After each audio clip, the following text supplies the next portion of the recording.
Bonjour à toutes et à tous, je suis ravie de vous retrouver aujourd'hui avec à nouveau Alice. Bonjour Alice. Bonjour Mélanie et bonjour à tous. Alice, t'étais déjà apparue il n'y a pas si longtemps que ça d'ailleurs, c'était l'épisode 42 sur la magie de la guérison. Et je t'ai réinvitée aujourd'hui parce que toutes les deux on s'est rencontrées en vrai de vrai à Playa del Carmen au Mexique en début d'année. Et je me suis dit que ce serait intéressant qu'on partage aujourd'hui un peu nos expériences en tant que digital nomade, parce que j'aurais pu faire l'épisode seul, mais en fait, je trouve ça chouette aussi d'être en discussion avec quelqu'un d'autre. Carrément. Et puis surtout que, bah forcément, vu que nous sommes différentes et vu que nous sommes uniques, nous avons eu toutes deux des expériences qui sont différentes dans la façon de vivre les choses. Et est-ce que tu peux, du coup, toi, nous raconter un peu les expériences que tu as pu avoir à l'étranger. Et puis du coup, moi, je raconterai aussi vite fait les miennes, comme ça, on partira d'une bonne base. Ouais, carrément. Alors, moi j'ai toujours voyagé en mode un peu touriste avec mes parents. Quand j'étais petite, on nous a beaucoup fait voyager. Donc j'avais toujours un peu le goût du voyage qui est toujours resté. C'est pour ça que je suis repartie. Et pendant ma scolarité, j'avais fait mes études de ma vie d'avant, de ma vie d'ingénieur. J'avais fait des études en Suède, à Stockholm. Donc on a toutes les deux aussi un goût prononcé pour la Scandinavie. Et j'avais Absolument. passé 1 an et demi là-bas à faire des études. Donc dans un contexte voilà étudiant, mais à l'étranger, en mode Erasmus. Et après ça, j'ai passé 3 mois au Canada. Je devais y passer 3 ans, mais finalement j'ai passé que 3 mois. C'était pour une thèse que j'ai abandonnée en cours de route.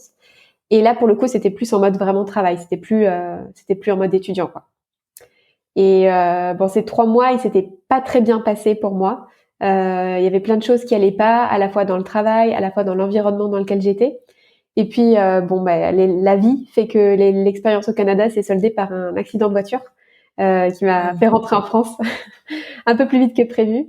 Et en fait, j'ai toujours été quelqu'un qui adorait le voyage, mais après cette expérience, j'avais comme une cicatrice en fait d'un voyage qui s'était mal passé. Et du coup, il y avait un truc, je voulais plus repartir. Je voulais plus Mm. repartir, je voulais rester, être posée. Et il y avait voilà, ma partie en fait qui aimait les voyages, elle avait complètement disparu. Enfin, il y avait quelque chose qui était trop dangereux de ressenti, de tout ce qui s'était passé dans ce voyage qui n'avait pas été agréable pour moi. Et puis ensuite, le Covid. Le Covid. Et puis je pense aussi c'était pendant mes études de naturopathie, donc j'étais beaucoup centrée sur des voyages plus intérieurs, donc pas trop à voyager dans d'autres pays. Et puis en fait, l'appel du voyage s'est relancé vraiment il y a 2 ans. Et j'ai été très très très appelée par le Mexique. Mais il y avait cet épisode au Canada, effectivement, qui faisait qu'il y avait une cicatrice de j'ai peur de repartir à l'étranger pendant longtemps pour travailler ailleurs. Et donc pour moi, ça a été toute une organisation pour pouvoir partir de nouveau en mode je travaille à l'étranger et j'ai choisi de vivre la vie que je veux dans un autre pays. Donc voilà, Mm. pour résumer, jusqu'à présent, là en ce moment je suis à Bordeaux, mais j'envisage de repartir en septembre pour plusieurs mois en Asie. Ok. Bon, du coup, on parlera après de tes expériences sur place. Alors moi, pour faire court. Alors moi, enfant, j'ai beaucoup voyagé, mais avec mes parents et mes grands-parents, mais en France. Mm. Alors évidemment, je rêvais et quand j'entendais mes copains et mes copines qui me racontaient leur voyage à l'étranger, qui avaient pris l'avion, je trouvais ça extraordinaire. Mais je pense que ça a été une grande chance de pouvoir voyager à travers la France et d'avoir du coup découvert plein de régions. Parce que déjà, ça m'a beaucoup aidé à l'école. Enfin, la France, c'est quand même un très beau pays avec des régions qui sont toutes différentes et magnifiques. Et puis après, c'est dans le cadre plutôt à l'école où je pense que j'étais en Angleterre comme tout le monde. En plus, on en avait fait l'Écosse, le Pays de Galles en plus. Et puis aussi dans le cadre de mes études supérieures, moi j'étais en lettres classiques, donc on avait fait voilà Venise, la Grèce antique. Voilà, c'était pour moi les voyages à cette époque-là, à l'étranger en tout cas, c'était davantage à l'école. Et puis très rapidement, en fait, à 19 ans, j'ai rencontré le Danemark. Euh, Puisque j'ai lancé ma première, mon auto-entreprise pour du coup développer une marque danoise en France. Et c'est là que j'ai commencé à faire de nombreux allers-retours avec le Danemark. Et c'est là qu'a commencé aussi la notion de voyager pour le travail. Là, c'était quand même un travail relativement soft quand j'y étais, puisque c'était plus de rencontrer les producteurs et passer en fait des bons temps avec eux. Donc voilà. Et puis après, j'ai rencontré Julien. Et Julien, c'est quelqu'un qui aime beaucoup le voyage. Avant qu'on se soit rencontrés, il avait déjà passé 1 an de woofing en Nouvelle-Zélande. Donc voilà. Et quand l'année où on a commencé notre relation, au bout de 6 mois, il est parti faire 5 mois d'études en Norvège. Mm. Donc voilà, le voyage a fait partie de notre vie, notre quotidien. Et du coup, j'avais dit à Julien, écoute, au moment où toi t'arrêtes tes études, moi j'étais déjà digital nomade dans le sens où je travaillais déjà depuis n'importe où en France. Donc je le suivais quand il allait à Rennes pour ses études. Sinon, on habitait ensemble à Erquy. Parfois, je l'ai à Paris aussi avec lui. Mais j'avais vraiment cette aspiration de quand il finirait ses études et du coup son CDD, donc l'été dernier, j'aimerais beaucoup qu'on parte. Il était complètement aligné aussi avec cette idée-là. Pour lui, c'était vraiment une évidence de pouvoir voyager et d'avoir vraiment cette disponibilité géographique. Et du coup, de là, s'est présenté le choix, soit on va au Danemark, soit on part au Costa Rica. Alors, souvent, quand je dis ça aux gens, ils disent pas du tout le même truc. Projet complètement différent. Oui, mais voilà. Et puis, finalement, on a vu un jour, j'ai fait une photo de quelqu'un qui faisait du surf au Costa Rica. Julien est un surfeur. Et du coup, je lui ai montré. Et le soir même, on regardait Échappée belle Costa Rica sur YouTube. Et clairement, c'était vendu. Le lendemain, on a acheté le Lonely Planet. Et c'était en avril dernier, donc il y a légèrement plus d'1 an. Et du coup, on a décidé de partir en août. Et du coup, nous sommes officiellement digital nomades à l'étranger depuis août dernier. Et on a fait le Costa Rica, le Guatemala, le Mexique et puis à nouveau le Costa Rica. Voilà pour résumer un petit peu tout ça. Et du coup, moi, je voulais t'inviter, je voulais vraiment discuter de ça avec toi parce que tu sais, souvent il y a un peu une idéalisation aujourd'hui autour du digital nomadisme. Et c'est vrai que ça a plein d'avantages, mais tu sais, il y a assez peu aussi de témoignages pour tu sais pour revenir aussi à un juste équilibre et ramener tu vois, ne plus aller dans l'idéalisation mais plus dans une quelque chose d'équilibré pour qu'en fait les gens après puissent vraiment choisir et de pas se dire oh là là si je suis pas digital nomade j'ai raté ma vie par exemple. Totalement. Ouais. Et du coup quand on s'est rencontrés au Mexique, bon toi au début quand on s'est rencontrés tu venais juste d'arriver donc tout allait bien. Mais en fait, très vite, t'as senti que ça commençait à être un peu compliqué et difficile. Et moi, en même temps que toi, j'étais aussi au Mexique. Et moi, ça faisait déjà 1 mois, plus d'1 mois même quand on s'est rencontrés. Et moi, j'allais pas bien. Et du coup, on s'est dit, bon. Donc, est-ce que tu veux aussi nous raconter ce que toi, comment tu l'as vécu, par exemple, cette expérience? Mm. Ouais, c'est intéressant effectivement parce que les choses se passent pas forcément comme on les a prévues. Et moi, j'avais prévu de rester 2 mois et demi. Et finalement, je suis restée que 5 semaines. J'ai décidé de rentrer avant. En fait, pour moi, ça a été difficile parce que j'étais préparée, j'avais préparé plein de choses, etc. Mais il y avait une partie de moi qui était pas prête à ce que j'allais trouver sur place en termes de ressenti, en termes de vécu. Et, et notamment en termes de gestion justement du rythme de travail, voyage, etc. Je suis aussi partie à 2, mais moi je suis partie avec une copine et on n'avait pas forcément le même rythme de voyage et surtout le même temps, le besoin de temps de travail. Donc moi j'avais beaucoup de travail pour mon entreprise. Et en fait, je pense qu'une des erreurs, a posteriori, une des erreurs que j'ai fait, c'est de bouger trop souvent en fait. Je pense que j'aurais été plus confortable à rester pendant longtemps au même endroit. Donc typiquement, tu as plusieurs semaines, voire 1 mois ou plusieurs mois au même endroit. Parce que là, nous, on est resté 1 semaine au même endroit, à Playa del Carmen, on s'est rencontrés. Et puis ensuite, je t'ai laissé ma valise, et puis ensuite, on est parti, on est parti pendant 2-3 semaines pour visiter, parce que il y a quand même beaucoup de choses très intéressantes à voir dans cette partie-là du Mexique, dans le Yucatan. Mais la gestion des journées entre journées de travail, journées de visite, journées de transport pour se déplacer, c'était très fatigant en fait. Et Je pense que une des difficultés que j'ai rencontrées dans cette expérience, c'était de pas avoir assez d'ancrage. Moi, je sens que j'ai besoin d'être vraiment très ancrée pour moi, mais aussi pour mon entreprise. Et que pour mon entreprise, c'est très difficile de se développer si jamais je me sens pas ancrée. Euh, C'était quoi ta question déjà? Non, bah justement que tu puisses nous parler. Ben déjà, tu as dit que à la base, tu avais prévu de rester 2 mois et demi. Qu'au final, je me rappelle, on avait parlé longtemps ensemble sur la table. T'étais vraiment pas bien et tu m'as dit, enfin, tu nous as dit, bon, qu'est-ce que je fais? Est-ce que je rentre ou pas? Donc, t'as écourté ton séjour. Et justement, bah, peut-être raconte-nous euh, pourquoi. Ouais. Je pense que la raison principale, c'était mon énergie. C'est une question d'énergie, alors d'énergie subtile et d'énergie très physique.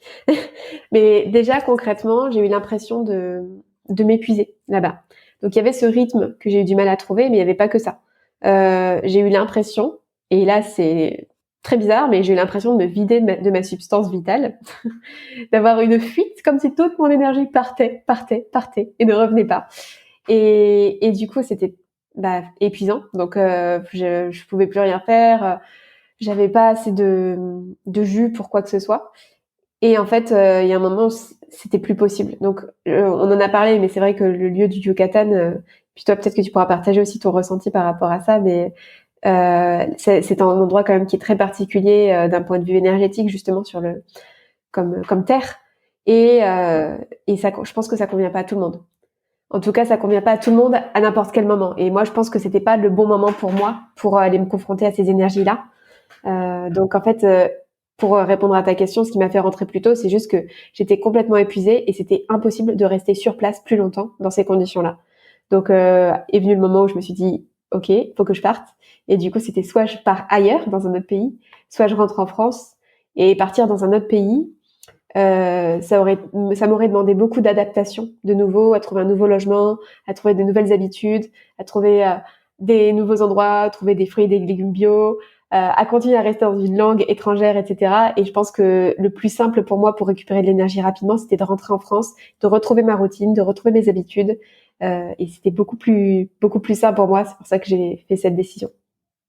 Et bravo aussi, tu sais, pour de t'écouter parce que tu aurais pu être, tu sais, plutôt dans la lutte, dans le fait non, mais il faut vraiment que j'essaye d'aller jusqu'au bout.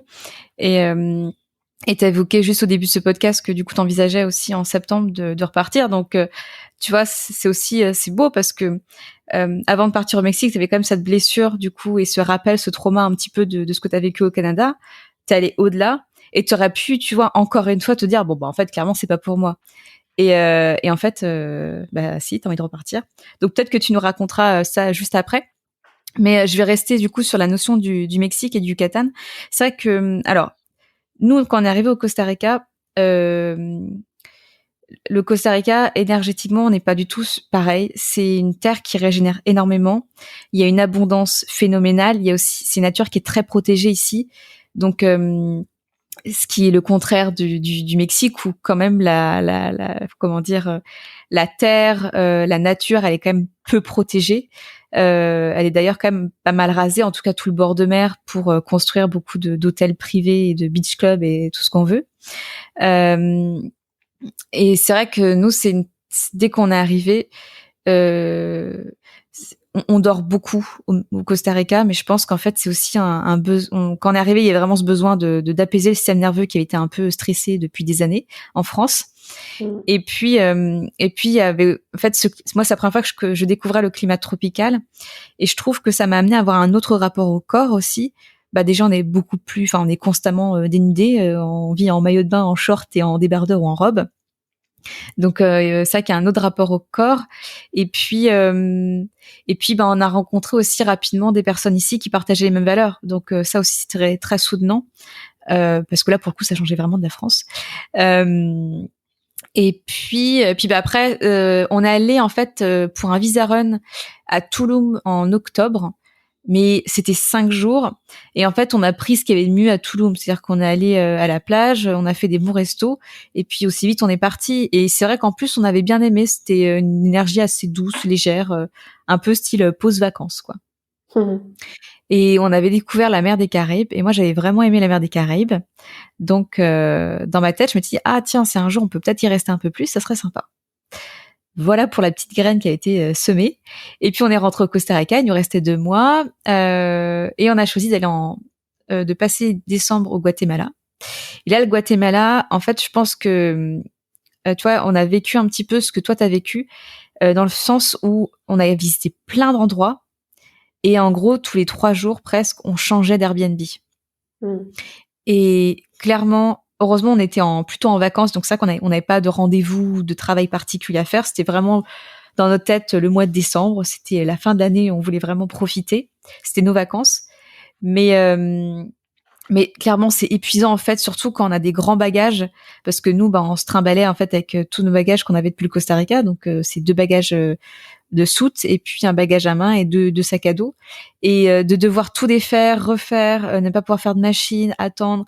Enfin, voilà, c'était vraiment une organisation, c'était assez lourd. Par contre, le Guatemala, on a adoré, c'est un très très beau pays, une architecture extraordinaire, une nature extraordinaire. On a juste fait un tout petit bout parce que le Guatemala c'est un grand pays, mais rien que le lac Atitlan, bon, c'est quand même considéré comme un des plus beaux lacs au monde, si c'est pas le plus beau lac au monde, ça vaut le coup quand même. Donc, dans ma tête, en fait, quand on a quitté le Guatemala, on arrivait au Mexique et c'était pour moi le retour un petit peu au travail. Euh, Sauf que on est arrivé première semaine, coupure d'électricité. Enfin non, Mhm. C'est sûr. pas de wifi, pas de wifi. Et donc là, je me suis dit, waouh, pour recommencer à travailler, ça va être compliqué. Donc je me suis dit, allez, c'est pas grave, et ben je vais faire autre chose. Et puis après, de fil en aiguille, j'ai commencé à ressentir une sorte de perte de sens. Je pensais que j'aurais des clients tout de suite en début d'année, et puis finalement, ça venait pas. Et j'ai commencé à être dans une sorte de cycle un peu abyssal où je me sens, tu vois, quand tu disais un peu aspirer de l'énergie, tu vois, genre vraiment vidé. Il y a vraiment ça. Après, il faut savoir aussi que là où nous on était, le sol, c'est pas de la terre, c'est les cénotes. Donc les cénotes, c'est ces grands espaces souterrains où en fait c'est que des conduits d'eau qui se mêlent parfois avec la mer. Donc il y a les magnifiques cénotes pour les touristes ou dans lesquels on peut nager, qui d'ailleurs sont quand même à y aller avec un peu un sorte d'avertissement, parce que même si c'est très beau pour Instagram et même en tant qu'humain d'y aller parce que c'est beau, euh, les cénotes pour les Mayas, c'était l'inframonde. En fait, c'était la porte pour l'inframonde. Et donc, il y avait énormément de sacrifices qui étaient réalisés. Alors, des sacrifices humains, animaux, enfin voilà, en tout genre. Donc, il y en a qui ont vraiment une belle énergie, et puis il y en a d'autres où c'est quand même un peu plus dark. Donc, faut y aller aussi un peu avec son intuition et son ressenti. Et même, j'avais vu une vidéo d'un scientifique qui en fait était plongeur et qui lui était passionné de ces notes, mais même avant d'y aller dans les cénotes, il demandait à un prêtre. Non, c'est pas un prêtre maya. C'est quoi? Non, c'est pas un chaman. Comment on dit? Je sais pas, on peut dire Un une prêtre personne. maya. Je pense que les gens comprendront. Oui, voilà. En fait, de le purifier, de le protéger, en fait, pour y aller. Donc c'est quand même genre pour un scientifique face ça, c'est quand même no joke, je pense. Faut quand même y aller avec conscience. Et du coup, c'est beaucoup d'eau. Et c'est vrai que l'eau, ça peut aussi drainer hein, quand on est constamment dessus. Donc toi, t'as été 5 semaines. Moi, j'y étais pendant 2 mois et demi. Mm. Et ça a été. Alors, toi, t'as fait 5 semaines, donc t'as juste eu le temps de sentir que c'était pas pour toi et t'es parti. Nous, on savait qu'il y avait déjà un logement qui nous attendait au Costa Rica 2 mois et demi plus tard. Donc, et puis on avait déjà tout payé, donc ça ressemblait quand même, c'était quand même un sacré budget. Donc, je l'ai vécu jusqu'au bout hein, cette expérience. Ça m'a amené à aller très en profondeur, à tout déconstruire pour reconstruire. Donc, en soi, aujourd'hui avec du recul, j'ai de la gratitude d'avoir vécu ça. Mais c'est vrai que quand j'étais dedans, clairement, je voyais absolument pas le bout.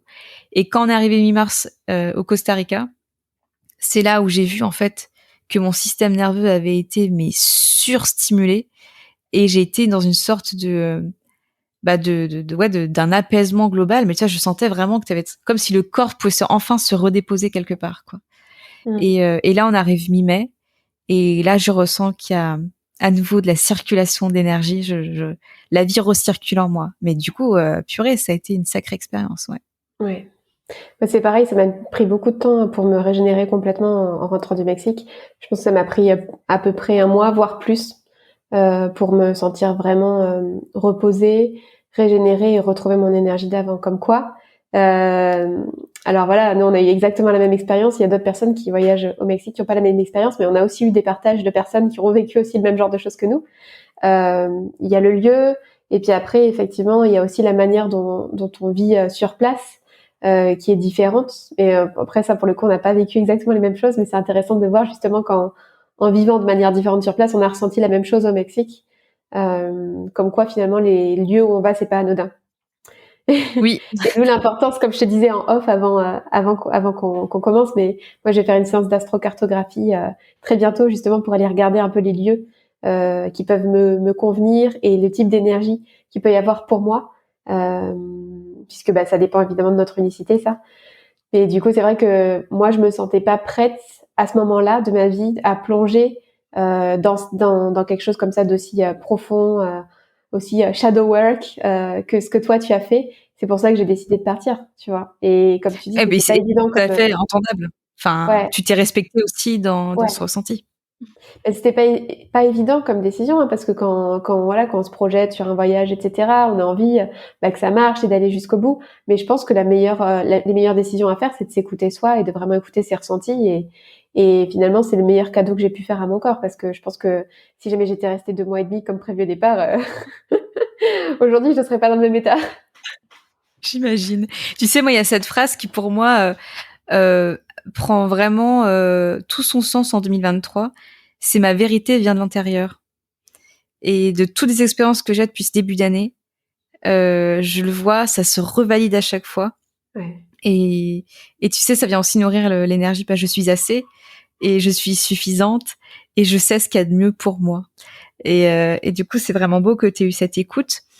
Euh, Comme tu disais, après le Mexique, nous c'est notre expérience. Puis c'est pas le Mexique, hein, parce que le Mexique c'est gigantesque. Nous c'était dans le Yucatan, à Playa del Carmen exactement. Mais c'est vrai que tu parlais d'astrocartographie. Moi j'en ai fait avec Julien l'automne dernier parce qu'on se questionnait un petit peu sur la suite à ce moment-là, où est-ce qu'on allait aller. Et c'est drôle parce que tu vois pour Julien, enfin c'est là où on se rend compte qu'il y a quand même autre chose de plus grand dans cette vie. Il a, je crois que c'est Jupiter ou Saturne, mais qui passe, mais qui traverse Vita, mais qui passe là où on habite, si tu veux. Mm. Donc c'est quand même dingue parce que c'est une ligne qui est quand même, enfin, qui est très petite. Enfin, pas la ligne en tant que telle, mais le trait est petit. Et que tu te rends compte qu'en fait, ça passe à travers la ville où tu habites et même le lieu où tu habites, c'est quand même fou. Et ça avait vraiment du sens. Donc c'est vrai que c'est intéressant, même si on, pour des, même si c'est pas forcément pour venir aller travailler dans un pays, mais même pour un voyage, parce qu'en fait, en fonction de là où vous allez, potentiellement c'est proche d'une ligne, voire sur une ligne, et ça peut venir vraiment vous apporter différentes énergies qui puissent vous porter ou pas. D'ailleurs, tout dépend des planètes et tout et tout. Après là, c'est complexe l'astrocartographie, Ouais, mais c'est mais intéressant justement pour aller voir le potentiel en fonction des domaines de vie en fait que tu as exactement. envie de privilégier à ce moment-là. Par exemple, pour moi à ce moment-là, j'avais envie vraiment de privilégier mon travail et concrètement, c'est pas du tout le genre de choses que ça allait me faire travailler dans cet endroit-là. Donc si jamais ton objectif c'est plus de à un moment donné de regarder comment est-ce que tu vas construire ton foyer Mm. ou bien comment est-ce que tu as envie de développer ta relation de couple et de travailler sur tes relations par exemple, tu vas peut-être pas aller au même endroit en fonction de ses envies. Donc, je trouve que c'est intéressant. Au-delà du côté intuition, où évidemment on est porté par des énergies qui nous dépassent, mais aussi d'avoir une certaine conscience pour peut-être aller plus en profondeur dans les domaines que tu as envie de travailler à un moment donné. Exactement. Et tu vois, pareil. Donc, t'as soit le fait de prendre ce genre de service pour prévoir. Mais encore une fois, c'est drôle parce que même quand, en fonction de la vie que t'as eue avant de faire cette séance-là, par exemple, Julien, il a vécu 1 an en Nouvelle-Zélande et lui, il a vraiment construit sa deuxième famille là-bas. Pour lui, c'était vraiment sa deuxième maison. Et pareil, encore une fois, il a la lune qui traverse la Nouvelle-Zélande et la lune, c'est le foyer originel, presque la maison qui du coup aussi traverse en Bretagne parce que c'est là où il est né. Et en fait, il y a vraiment des choses où tu te dis, c'est quand même fou, quoi. Parce que même sans sans le savoir, en fait, il a été dans ces pays-là et il a ressenti vraiment, et il utilisait déjà ces mots avant même qu'on fasse cette séance. Donc c'est vraiment très très intéressant. Mmh. Et comme tu disais, le choix des lieux, c'est pas anodin. C'est clair. Est-ce que ça te dit qu'on évoque un peu l'organisation qu'on a pu avoir avant de partir? Ouais, pour moi, ça va être assez sommaire. Non, en fait, mon organisation, elle a été très en amont parce que j'avais pas du tout une activité professionnelle qui était faite pour voyager. Quand j'ai eu envie de partir au Mexique, c'était 1 an avant de vraiment concrétiser le voyage. Et en fait, j'avais toute mon activité en présentiel. Et pour moi, j'avais envie d'aller vivre à l'étranger et d'aller travailler à l'étranger. Et donc, en fait, ça m'a pris 1 an entre le moment où j'ai eu l'idée et puis les autorisations progressives et puis la transformation de mon business model pour aller vers une entreprise où j'avais toute mon activité en numérique en digital, et du coup où je pouvais travailler de n'importe où. Donc pour moi, tu vois, la préparation, elle a été très en amont sur ça. Et en fait, une fois que c'était fait, après, mis à part prendre le billet, j'ai pas fait grand chose. J'ai attendu 10 jours avant pour prendre le premier logement. Et si par contre le truc sur lequel moi j'ai été hyper méticuleuse, c'était tous les indispensables un peu de préparer toute ma trousse d'urgence sur place, parce que je savais que j'allais pas retrouver les produits que j'utilise, puisque moi j'utilise beaucoup plein de choses naturelles pour me soigner, et donc du coup j'avais besoin de prévoir ça pour le coup en amont, toutes les petites choses que je pouvais utiliser dans une trousse d'urgence à l'étranger. Donc c'est le seul truc que j'ai vraiment préparé.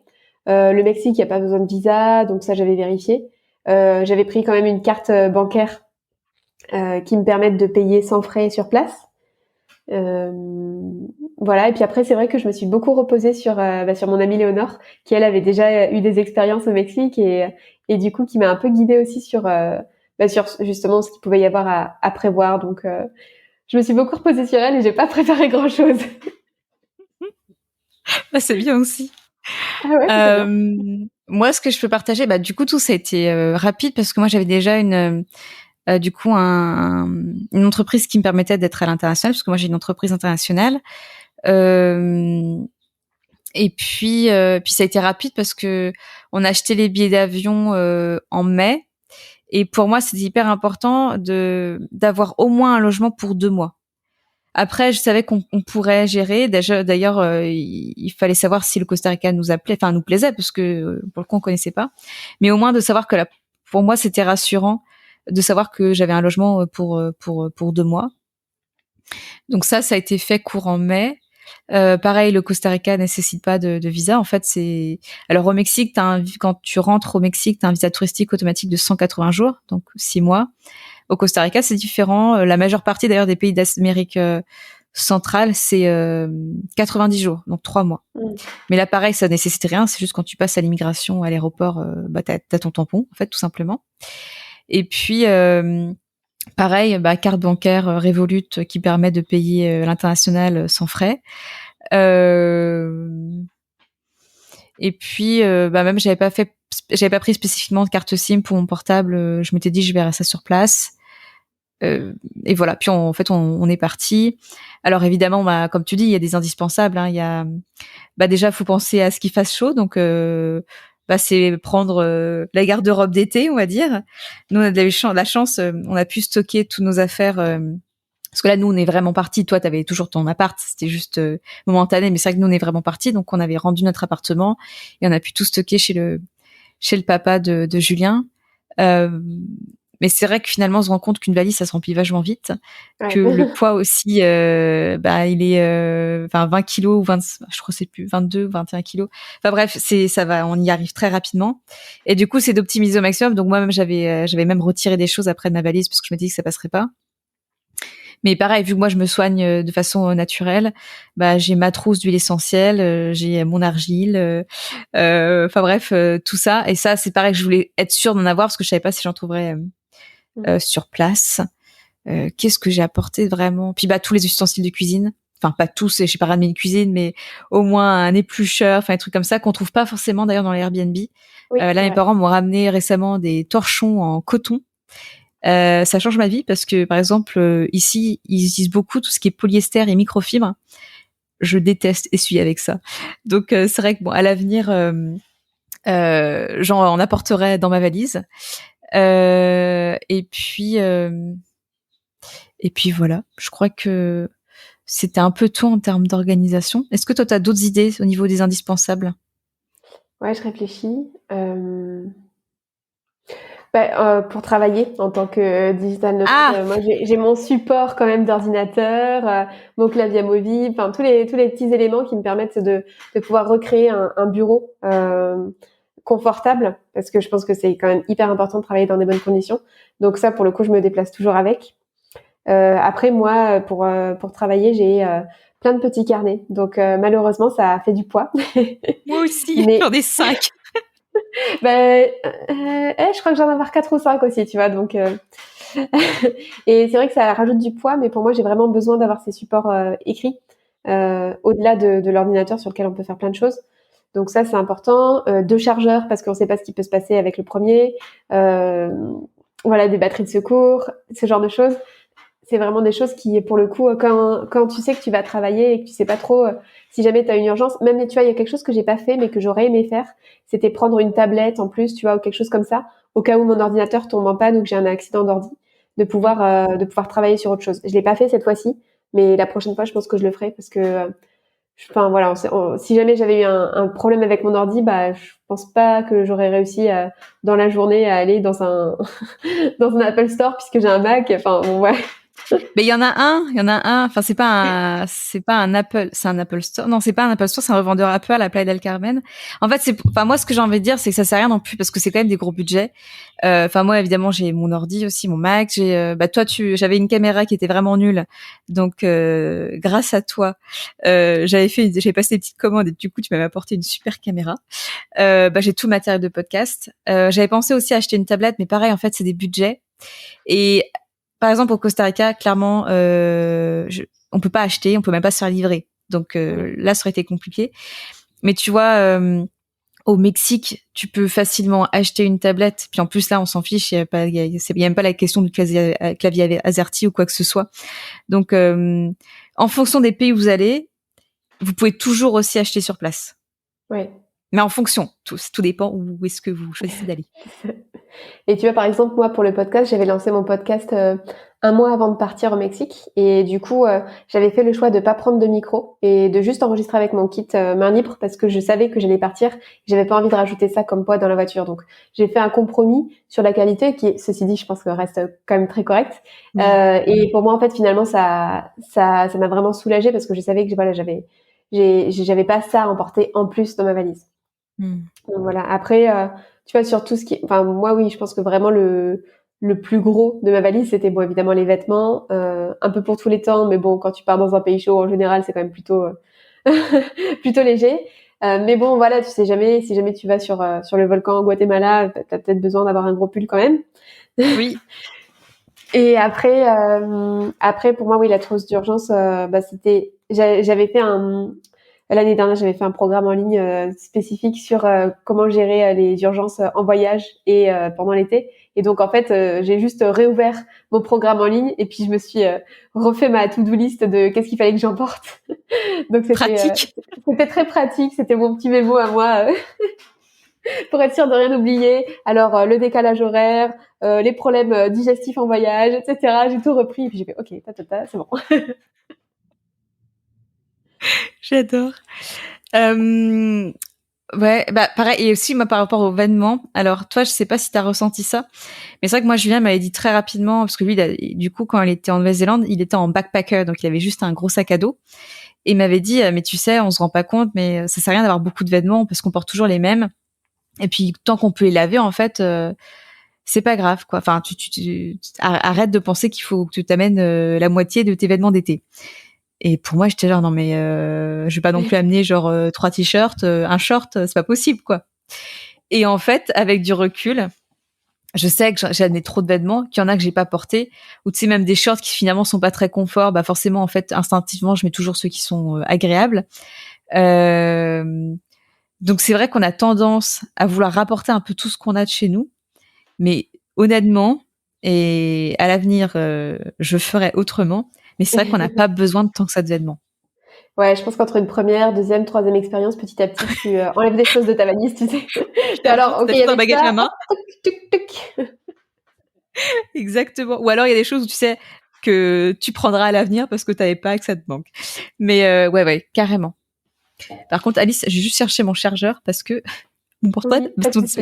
il va se.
Je pensais qu'il était sur secteur et pas du tout. Donc bon, bref.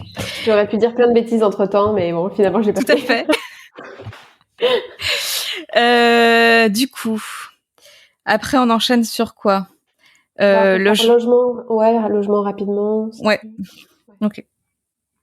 Et du coup, toi, t'as fait comment au niveau des logements? Où est-ce que, enfin, comment t'as cherché? Déjà, est-ce que t'avais un peu tout organisé au niveau des logements en amont ou ça s'est fait pendant le voyage? Raconte. Alors, ouais, non, ça pour le coup, tu vois, c'est quelque chose je pense que je gérerai différemment la prochaine fois. Donc, on avait réservé un Airbnb peut-être 10 jours avant, tu vois, pour la première semaine, histoire de, parce qu'en fait, on savait pas trop quoi penser de Playa del Carmen, donc on avait aussi envie de voir l'énergie qu'il y avait, et puis de se dire bon, est-ce qu'on reste là, est-ce qu'on va ailleurs, comment ça se passe, est-ce qu'on aime ou pas. Et du coup, on avait pris un Airbnb pour une semaine. Euh, alors pour moi, pour tu vois, les critères, c'était très clair, c'était qui est de quoi bosser, donc un très bon Wi-Fi, que ce soit facile à se déplacer en transport en commun, puisque bah, pas de voiture sur place. Euh, qu'il y ait la clim possible aussi, parce que bah, sous ce genre de pays, il y a des moments où ça peut être compliqué si jamais t'as pas la clim. C'est clair. Et ça, tu vois, c'était vraiment les critères principaux pour moi, quoi. Hmm. Et donc, mis à part cette première semaine, finalement, il n'y avait pas grand-chose qui était réservé après, enfin, rien du tout même, soyons clairs. Et après, comme on a décidé de faire un peu notre voyage, de bouger d'endroit en endroit, en fait, on a réservé, tu vois, 3-4 nuits maximum à chaque fois. Donc, on est passé par Airbnb à chaque fois. Je pense que la prochaine fois, une semaine, tu vois, au début pour tester une ville et tout, voir si tu t'y sens bien, je pense que c'est pas mal parce que ça te laisse le temps quand même de t'habituer, de prendre tes marques un petit peu, de voir comment tu te sens et est-ce que effectivement c'est un endroit où tu te projettes ou pas pour rester un peu plus longtemps. Moi, je me sentirais pas, tu vois, de réserver directement un logement pour un mois au même endroit. Mais par contre, tu vois, rapidement de chercher un truc plus long terme et donc de rester au même endroit après pendant un mois, voire deux, voire trois, pourquoi pas, hein, mais voilà, de vraiment trouver un petit nid en fait a posteriori. Je recommencerai pas à changer d'appartement tous les quelques jours. Par contre, ce qui nous a pas mal aidé, c'est qu'en fait, on est revenu dans certains logements, puisque Cancun, on y allait 2 fois, et le logement à Playa del Carmen, on y retournait après, et donc en fait, on a pu passer après hors Airbnb et avoir des très belles réductions. Aussi, en reprenant au dernier moment sur Airbnb, on a eu des réductions dernière minute. Euh, donc voilà, donc ça c'était intéressant, mais après sinon on n'a pas fait autrement que ça. Et toi? Ben nous, on a vraiment fait sur Airbnb. C'est vrai que moi, je suis pas j'aime bien en fait avant de partir dans un lieu, savoir où je vais dormir. Autant c'est le reste, je m'en fiche, mais par contre, pour moi, c'est vraiment important de savoir où est-ce que je vais dormir. Donc c'est vrai que nous, ce soit, tu vois, au Costa Rica, bah du coup, on avait pris 2 mois dans le logement dans lequel on est toujours d'ailleurs. Et vu que ça nous a vraiment plu, dès au bout de 3 4 jours, on avait envoyé un message au propriétaire pour savoir en fait si on pouvait rester jusqu'au mois de décembre. Et du coup, bah là, c'était en direct, donc c'est vrai qu'il nous avait fait un prix. Mm. Et puis, bah, le Guatemala, on avait tout prévu aussi on avait fait la Airbnb et Booking, puisque là, il y a quand même des hôtels, vu que c'était parfois quelques nuits. Et c'est juste au Guatemala où on a dû gérer un hôtel dans lequel on se plaisait absolument pas. En plus, c'était l'hôtel, on était resté censé 11 jours, évidemment, le seul où on avait pris vraiment longtemps. Et que c'était aussi l'hôtel où il y aurait la transition 31 décembre, 1er janvier. Et moi, j'ai dit à Julien, moi, je ne peux pas faire ça là. C'est pas possible. Donc là, on a dû gérer, en fait, à trouver un logement au lac Atitlan pour une fin d'année où, évidemment, tout est déjà presque pris. Mm. Mais on a réussi. Et donc là, c'est vrai que c'était la première fois où on a dû gérer ce genre de truc. Et puis après, au Mexique, ça avait déjà été réservé. Une partie avec Airbnb, on avait pris un mois. Et puis on pensait pouvoir rentrer plus tôt au Costa Rica, mais il n'y avait plus aucun logement disponible. Donc après, on allait en direct. On avait demandé si on pouvait pousser d'1 mois et demi supplémentaire. Et ça avait été en direct. Et puis bah notre logement après au Costa Rica était déjà réservé, mais vu que c'était déjà en direct, voilà, c'est vrai qu'après, une fois que tu connais les gens, tu peux passer en direct et c'est quand même C'est beaucoup plus plus facile. intéressant. Ouais. Mais là, du coup, on a d'autres projets dans de nouveaux pays pour la suite. Et puis, ben, pareil, en fait, au début, on commence par Airbnb parce que au moins, t'as aussi quand même des assurances sur Airbnb. Parce on sait pas, en fait, il peut se passer aussi des choses. Et puis, bah, après, sur place, on peut toujours rencontrer des personnes qui nous parlent de bons plans ou des choses qui sont hors aussi Airbnb ou hors Booking, mais qui sont plus entre gens Ouais. locaux. Il y a quelque chose qui marche bien, en tout cas dans certains pays dont on m'avait parlé que j'ai pas testé, c'est les groupes Facebook, tu sais, de logement Oui, sur place. Donc ça, moi, je l'ai pas exactement. fait jusqu'à présent. Après, voilà, pareil, dans ce que je me suis rendu compte de l'expérience là, bah, notamment au Mexique, c'est que pour moi, c'est vraiment indispensable d'avoir de la visibilité de où est-ce que je vais être sur plusieurs Mm. semaines. Et même là, tu vois, en France où je suis rentrée, je sens que j'ai besoin d'avoir de la visibilité parce que concrètement, je peux bosser de n'importe où en France. Donc là, tu vois, je suis allée me faire une semaine en Bourgogne, une semaine à La Rochelle. Et là, tu vois, j'envisage d'aller, ben, on va peut-être se croiser en Bretagne d'ailleurs prochainement, on verra. Oui. Mais du coup, moi, je sens que j'ai vraiment besoin d'avoir de la visibilité pour pouvoir bah, savoir comment je m'organise en temps de travail, avec les rendez-vous, avec des temps pour moi, pour travailler en off, du coup, tout ce qu'il y a à faire en back-office, des temps de création, etc., etc. Et du coup, le fait de savoir où est-ce que je vais être, j'avais pas assez de visibilité sur du long terme au Mexique pour me dire ah oui c'est bon bah à tel moment je vais être à tel endroit et donc là pour le coup tu vois ça rejoint un peu pour mon côté ancrage mais moi j'ai besoin de pouvoir me projeter aussi je pense. Et du coup, là, bah, parfait. Tu as fait la transition. C'est justement comment on travaille en tant que digital nomade, tu vois. Toi, tu as fait comment? Alors bah déjà il faut gérer le décalage horaire. Oui. Non, c'est important à dire parce que bah ça dépend des métiers hein, puisque tout le monde a des métiers différents. Quand tu as des rendez-vous avec des clients, il faut que tu sois sûr que tu vas être disponible sur des créneaux français. Et donc concrètement, si jamais en France tu as l'habitude de prendre des rendez-vous potentiellement entre on va dire des trucs classiques 9h et 18h, et ben en fait dans le pays où tu vas être, c'est pas forcément possible. Donc là concrètement à Playa del Carmen, il y avait 6 heures de décalage horaire. Et du coup, moi, j'ai décidé de faire mes rendez-vous entre 8 heures et 14 heures au Mexique, ce qui faisait entre 14 et 20 heures en France. Mm. Donc forcément, ça fait une plage qui est plus réduite pour les disponibilités que tu peux avoir avec des clients, mais aussi des partenaires, des collègues, des rendez-vous pour toi. Donc en fait, ça te demande de mieux t'organiser en fait en termes de rendez-vous, en termes de gestion de ton organisation et de ton emploi du temps. Et j'ai trouvé ça challengeant parce que je l'avais pas assez anticipé. Moi, Mm. il y a ça. Et la deuxième chose, c'est moi j'ai été trop dans les urgences, c'est-à-dire que justement j'ai d'abord planifié tous les rendez-vous avec les clients et derrière en fait j'ai le temps qui me restait, je le laissais pour tout le reste. Tout le reste, c'est beaucoup quand on est à son compte. Oui. Et en fait, en plus, j'étais dans une période où j'avais beaucoup de clients. Donc, en fait, tout le reste, finalement, il n'y avait plus assez de temps pour tout le reste. Et, et c'est là que je me suis rendu compte en fait de mon besoin de réorganiser aussi au sein de mon entreprise des choses pour pouvoir avoir une gestion de mon emploi du temps qui soit plus fluide et plus au service de ma vie personnelle en fait. Hmm. Voilà, en gros, pour en résumer. C'est vrai que tu as parlé du décalage horaire, c'est hyper important. Pour moi, ça a beaucoup changé parce que le Mexique, c'est que 6 heures. Mais au Costa Rica, c'est 8 heures. Alors, c'est 7 heures en hiver, enfin, du coup, en hiver pour la France, parce que bah, la France, elle est en heure d'hiver. Mais là, depuis le mois de mars, on est à nouveau en heure d'été. Et du coup, c'est vrai que le Costa Rica, lui, n'a aucun changement d'heure, mais par contre, la France a. Donc là, on a à nouveau à 8 heures de différence. Et c'est vrai que 8 heures, ça fait vraiment beaucoup. Moi, c'est ce qui m'a beaucoup impacté aussi l'automne dernier parce que je nourrissais la croyance, comme j'ai dit dans un épisode précédent, que en fait mes clients ne pouvaient avoir de session que en début d'après-midi. De toute façon, le matin, quand tu es en Amérique, il y a pas le matin, tu dors. Le matin, c'est la nuit pour nous. C'est ça. Mais et du coup, eh ben je me réveillais super tôt à 5 heures du matin pour pouvoir faire des séances à 6 heures, du coup qui faisait 6 heures, bah ça fait du 14 heures. Mm. Et en fait, enfin moi ça m'a épuisée parce que je suis pas quelqu'un du matin. Et c'était, enfin je me respectais vraiment pas dans mon énergie.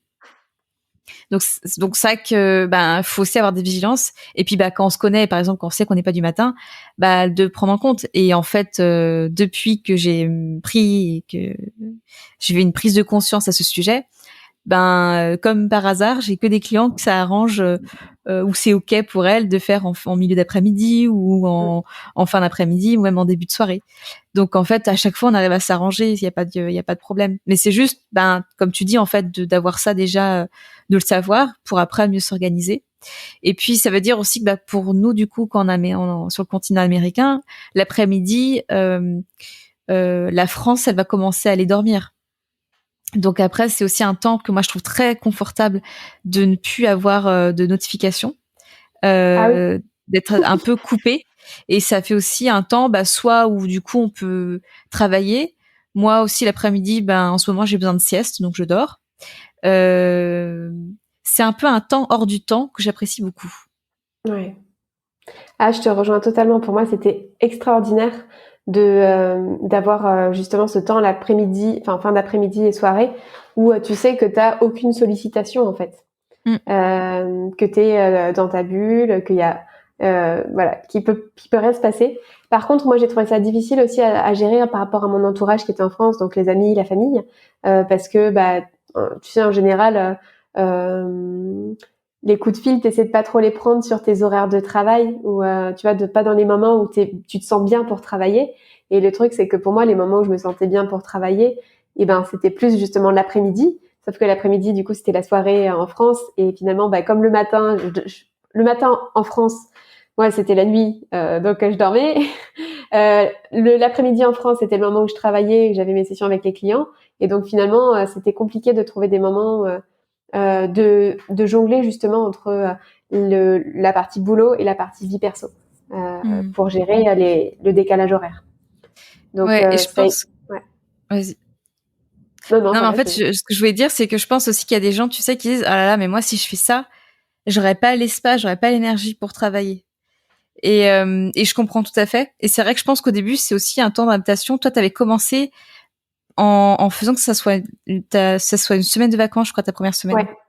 ouais, Et je pense que ça, c'est une bonne idée parce que du coup, bah, t'apprécies. Enfin, déjà, il y a le jet lag, et puis tu peux te connecter aussi à une autre culture, à un autre climat. Toi, en plus, c'était en plein hiver, donc t'as fait un bond en termes de température. Et je pense que ça, c'est une bonne idée.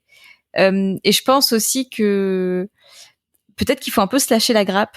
De toute façon, quand on a une entreprise et qu'on a des rendez-vous clients, on avance, on le fait. Mais c'est sûr qu'après, ça peut être aussi bah déjà rien qu'avec le décalage horaire qu'on vient juste d'évoquer, ce sera un autre rythme pour votre entreprise, pour les sessions de travail. Mais du coup, c'est vrai que d'avoir ici en tout cas l'après-midi de libre, bah du coup comme j'ai dit, ça peut aussi apporter. On peut se dire que l'après-midi c'est plus de la découverte ou des temps de piscine ou j'en sais rien quoi. Mais c'est vrai que ça va bousculer votre rythme. Mais pour autant, je pense qu'on peut être très efficace aussi. Enfin, vu que c'est un autre rythme, on peut être efficace malgré tout si on s'adapte. Ouais, entièrement d'accord avec toi. Et du coup, je voulais finir cet épisode. Je me suis dit, ça serait sympa.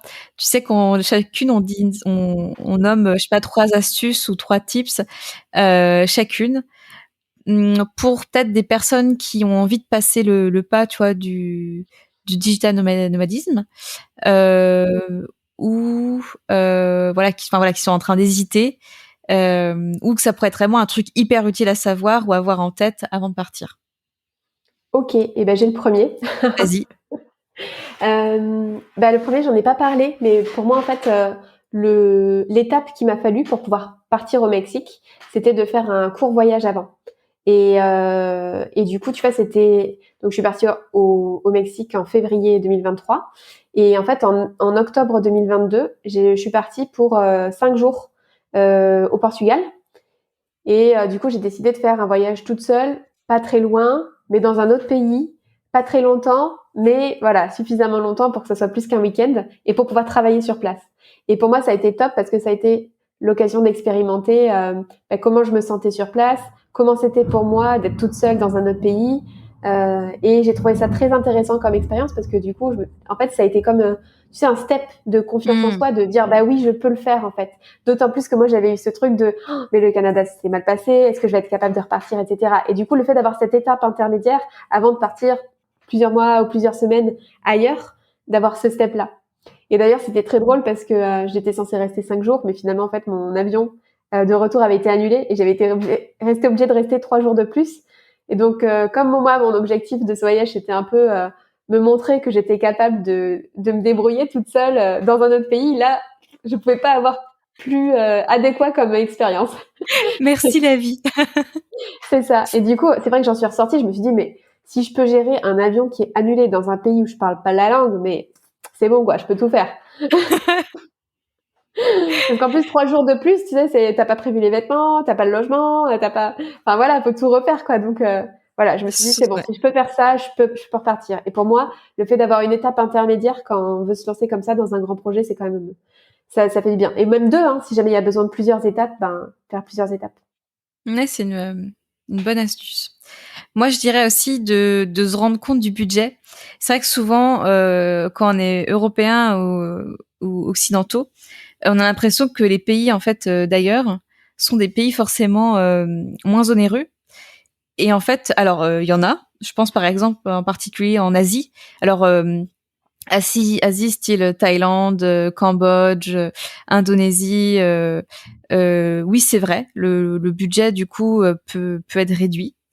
Mais par contre, c'est vrai que nous là, on avait été au Mexique, dans le Yucatan, ou typiquement au Costa Rica. C'est des budgets qui sont, enfin pour moi, c'est bien plus que quand nous étions en France. Donc ça, c'est vrai que c'est important parce que on peut avoir ce genre de croyances qui en fait sur place peuvent être un peu déconcertantes parce que quand on commence à faire ses courses, quand on voit les loyers, le prix des locations de voitures, les activités, tout ça, enfin très vite en fait ça peut faire des gros budgets. Donc je pense que c'est vraiment important aussi de faire le point et d'aller se renseigner en fait sur internet ou même par exemple si vous connaissez des gens qui ont été dans ces pays-là, de demander un peu des retours au niveau du budget pour pas non plus se retrouver un peu déconcerté, voire en incertitude ou se sentir même en insécurité à l'arrivée, parce que nous, c'est ce qu'on a pu ressentir, par exemple, en arrivant au Costa Rica, où on savait que les loyers étaient euh, assez chers, mais on s'attendait pas à ce que même la nourriture, que tout le reste soit au même niveau que les loyers. Et c'est vrai qu'au début, ça a pu créer vraiment des tensions et des résistances parce qu'on s'est dit, mais dans quoi est-ce qu'on s'est embarqué? Donc en même temps, c'était bien parce que la naïveté, je pense qu'elle a aussi bon dos et que peut-être si on avait eu conscience de tout ça, on n'aurait pas fait le pas, alors qu'au final, on a très bien pu le financer. Mais parfois aussi d'être un peu au courant et d'avoir un petit matelas, ça peut être rassurant. Carrément. Moi, j'avais regardé pour le coup le budget en amont. Il y avait deux choses que j'avais fait, c'était regarder un peu des vidéos sur YouTube de Mm. digital nomades qui habitaient dans les pays, au Mexique, et puis au Portugal aussi. J'avais regardé pour regarder un peu justement les budgets, etc.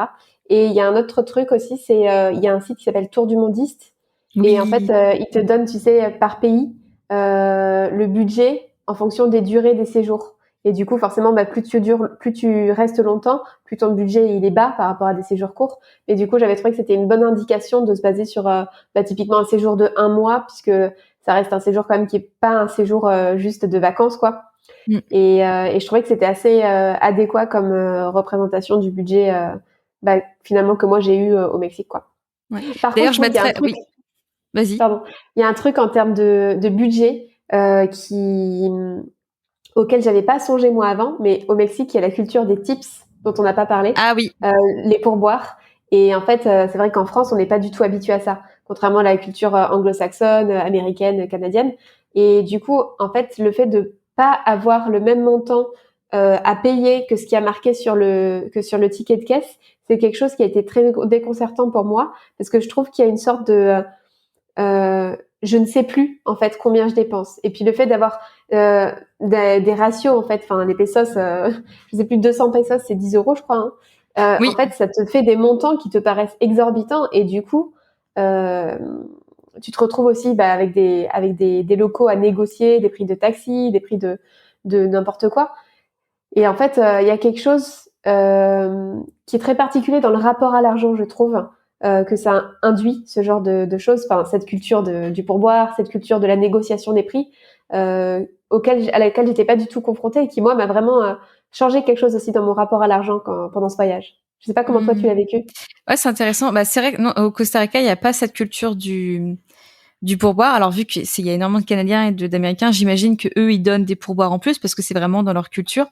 Mais c'est vrai que tout le service, tout est compris dedans parce qu'au Mexique en fait le service c'est le pouvoir que tu donnes, ça va au serveur. Donc c'est vrai que c'est une autre façon de faire. Et c'est vrai qu'au début ça peut paraître un peu déconcertant, et comme tu dis aussi c'est de jouer avec, donc du coup nous c'est jouer avec les colones. Les colones, on est encore sur un autre taux complètement différent parce que 1 euro c'est environ aujourd'hui 600 colones. Donc nous on brasse des billets de 20 000, 10 000, 50 000. Donc pareil, un autre rapport à l'argent. Et puis il faut aussi un peu suivre les flux financiers mondiaux. Nous quand on est parti, le dollar était plus fort que l'euro. Donc on est parti vraiment, c'était pas top pour nous parce que par exemple notre loyer à 1800 euros à l'époque par mois, peut-être qu'on allait donner 1900 euros. J'ai dit euros avant, entre dollars et euros. Non, je sais pas. Je sais plus non plus. Les gens comprendront. Par contre, Voilà. en ce moment, alors là, vu que le dollar est en train de s'effondrer, c'est très très bon pour nous parce que notre loyer aujourd'hui qu'on a renégocié à 1600 $, là, je sais plus quand on a envoyé le virement pour le mois de mai, on a envoyé 1400 et quelques euros. Donc là, c'est vraiment intéressant. Mais c'est vrai qu'il faut avoir cette conscience-là. Et puis, du coup, nous, dans un supermarché qu'on a juste à côté de chez nous, on peut choisir soit payer par carte en colonaise ou en dollars. C'est bien plus intéressant de payer en dollars parce que du coup, ça va faire moins d'euros. Alors que si on paye en colonaise, là, en ce moment, les colonaises, c'est une monnaie qui est très stable. L'euro est en train de s'effondrer, le dollar encore plus. Donc, en fait, c'est jouer avec un peu toutes ces monnaies. Et quand on est en Europe, clairement, on capte pas du tout. Ça n'existe pas, ça. Et ouais. Et pour le coup, tu vois, je pense que moi, ça serait mon deuxième conseil, en lien justement avec le côté argent, budget, c'est de vraiment suivre ses dépenses sur place. Parce que tu sais, des fois, quand tu es à l'étranger, enfin, tu sais, quand tu es en voyage, des fois, tu fais pas trop attention. Mais là, c'est différent parce que c'est pas un voyage vacances. Et je pense que, tu vois, quand tu es vraiment dans une monnaie différente, le fait de suivre tes dépenses, en fait, moi, j'ai eu l'impression sur place de dépenser énormément d'argent, mais parce que voilà, c'était des centaines de pesos par jour, enfin, évidemment. Et en fait, finalement, en refaisant mes comptes quand je suis rentrée en France, j'ai fait en fait finalement pas tant que ce que je pensais. Oui, plus que ailleurs au Mexique parce que le Yucatan ça reste une région qui est chère, mais quand même, enfin voilà, j'ai été surprise en refaisant ma compta derrière de me rendre compte que finalement c'était un budget plus faible que ce que je pensais quand même. Donc je pense que ça c'est un conseil, c'est vraiment de suivre ses dépenses au jour le jour en fait. En fait, là, je suis vraiment en ce moment dans une période thématique financière et argent. Ça me passionne. Enfin, ça me passionne depuis des années, mais là, particulièrement depuis ces dernières semaines. Et c'est vrai que moins on fait l'autruche, plus on a conscience de ce qui se passe, moins déjà c'est angoissant. Et puis comme tu dis, en fait, d'avoir un suivi, c'est là où on se dit ah mais en fait ça va. Moi, je sais que par exemple avec Julien, là on fait un peu plus attention à nos dépenses. Et finalement, on se rend compte qu'avec nos courses et tout, déjà on achète beaucoup moins de produits processés des États-Unis, donc ça nous coûte vachement moins cher, parce que si tout ce qui est importé est très cher. Quand on est arrivé au mois d'août, on se fait beaucoup de plaisir avec des cookies qu'on n'achète plus. Et c'est vrai qu'on se rend compte qu'en fait le budget quotidien de différents repas, il n'y a aucune restriction, mais c'est vrai qu'on mange aussi beaucoup plus de fruits et de légumes qu'avant. Que l'automne dernier et en fait ça va, mais c'est vrai que voilà, comme tu dis, je pense que c'est vraiment intéressant de pas être en mode vacances, allez je dépense et c'est pas grave, mais plus d'être dans un budget, en fait comme si vous étiez en France et vous savez, vous suivez un petit peu vos factures quoi. Totalement. Est-ce que tu aurais un autre tips?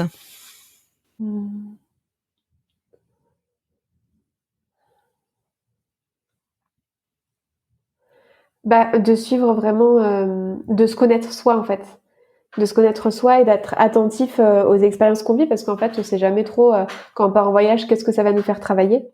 Ça peut être dans des domaines où on s'attend pas du tout.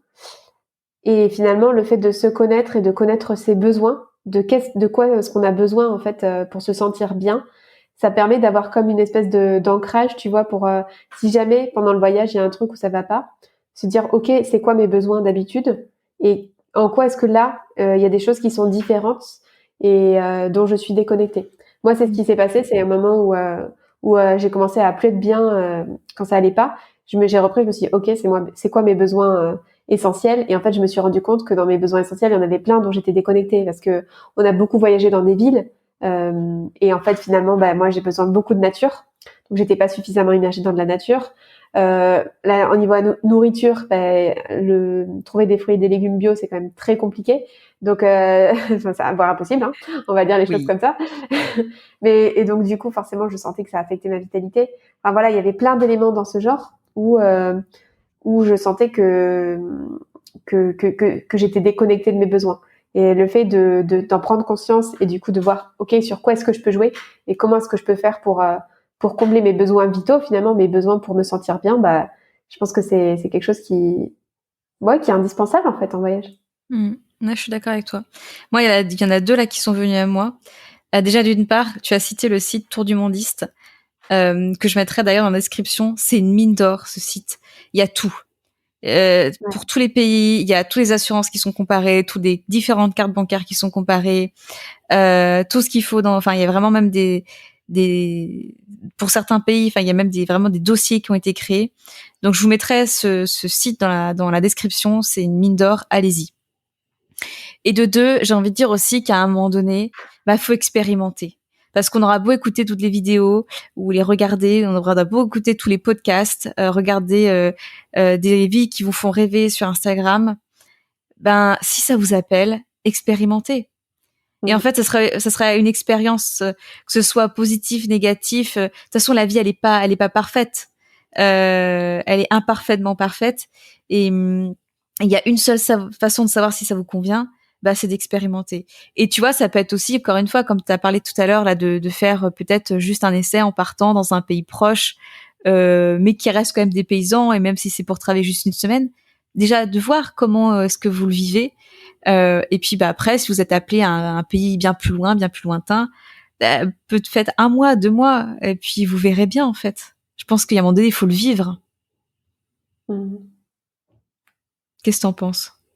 Ah oui, oui, je suis entièrement d'accord avec toi. J'étais en train de réfléchir aussi sur le fait tu sais, la différence entre partir seul ou partir avec d'autres personnes.